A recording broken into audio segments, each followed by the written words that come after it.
Short introduction to those of you who are new to this channel and could be watching this video for the first time. I am actually doing a series of videos on the concepts of raw food fundamentals. So this will consist of three categories: the concepts of raw food, what it is about, the general concepts which are important in making recipes. How do you make any kind of recipe so that you can make your own recipes? And the third category would be talking specifically on specific ingredients, what that particular ingredient does in a certain recipe. So these are the three categories on which I plan to do plenty of videos. So if you have not subscribed to this channel and if this is a subject of interest to you, I suggest that you right away click on that subscribe button and click on the notification bell as well, so you get to know whenever I am posting a new video. Now, those of you who are already aware, let us come to today's topic. I want to talk about the importance of seasonal and regional foods. A little quiz. Do you know why wheat is produced largely in North India and rice in South India? No, right?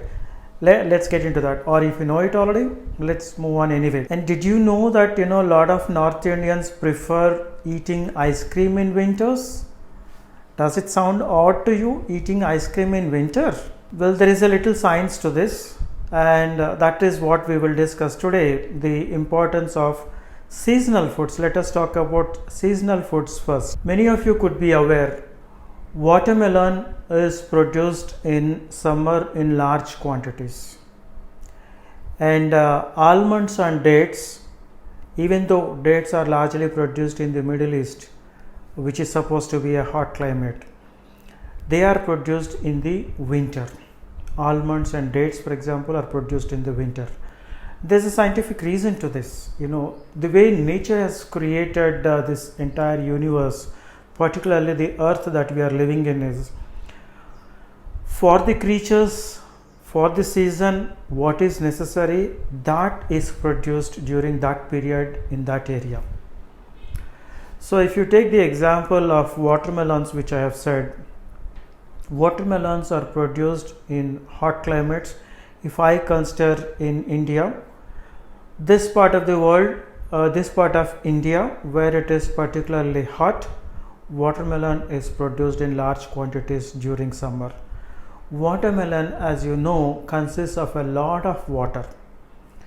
During the summer season, we lose certain amount of humidity from the body. We have a beautiful system called this human body, which self-regulates. As the temperature is changing around us, the body is capable of changing its own temperature primarily by managing the humidity levels at the skin level. So it automatically cools down by sweating, or retains the heat inside by keeping the skin outside dry. So watermelon is produced in large quantities because we need to have that water during the day. And here is something that I have personally experienced as well. When I consume watermelon, particularly this watermelon, when I eat about half of this, I don't go hungry for a very long time, and the thirst is also not very high.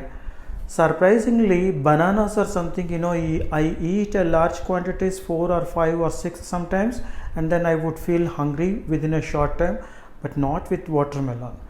So the produce is made in such a way that you are provided with what is required during that particular period of the year.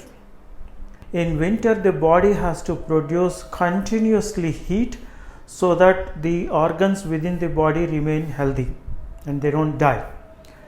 So it is necessary, it becomes automatic that the cells are constantly burning more and more and more and more glucose. That means a lot of energy is required. So that this is available to the body, the high energy foods such as almonds and dates are produced during winter. and that is why a lot of North Indians prefer to eat ice creams in winter even though it is a cold. Ice creams have a ton of energy, and that is something, if you eat, it will actually generate more heat in the body and you will be feeling better during the winter season also. So it is very important to eat the produce which is available during that part of the year rather than eat something all year round just because it happens to be available. Now let us talk about the regional foods. Here in India, if I take example, and this is true for rest of the world as well, when you go to coastal areas, coconuts are available in large quantities. Why are coconut trees available only in that belt surrounding the beaches and then the sea area? Wherever there is a sea, usually you will find large amount of coconut production there, and this is because people in that area sweat quite a bit and they need to have a lot of water inside their body. Compared to the water that is available in the watermelon, the water is in a more diluted direct form in coconut. Here in the south central part of India, where it is not very humid but it is hot, we need watermelon. But those who are living in the coastal areas, they sweat quite a bit and therefore they need even more water in their bodies, and therefore coconut is available in those parts of the country. Conversely, if you see, grapes are available in central India. Grapes also have high levels of hydration but not comparable to coconut. A tender coconut is consumed in large quantities quite frequently in coastal areas. Tender coconuts are not consumed so much in the rest of the country here. But grapes you would find in the central in South Asia and central India is because it is hot, you need to have some amount of water and a decent amount of energy. Grapes are not very high in energy. So that is the importance of the regional produce. In the North India, mostly wheat is eaten, and in the South India, mostly rice is produced and eaten. That is because wheat is heat generating, and people who are living in that part of the country, they need a lot of heat and therefore they are used to eating wheat. It's not the question of somebody liking wheat versus liking rice. People are more used to rotis and therefore they eat wheat. Okay, that is one way of looking at it. But why did it come in place? That is because wheat is heat generating and that is produced in the northern part of the country, and rice is eaten in South India because we do not require so much of heat in South India. And also for the same reason, curd is mandatory in meals in South India. That is because it is relatively cold for the body. It is nice to have a cooler food for the hotter climates of South India. So what is the takeaway from all of this? The takeaway is that eat local produce, eat foods that are produced in season. Do not try to eat watermelon in winter because it happens to be available, coconut water in winter because it happens to be available. No, don't do that. And you do not need to eat a lot of nuts and high energy foods during summer. You do not require so much of energy in summer.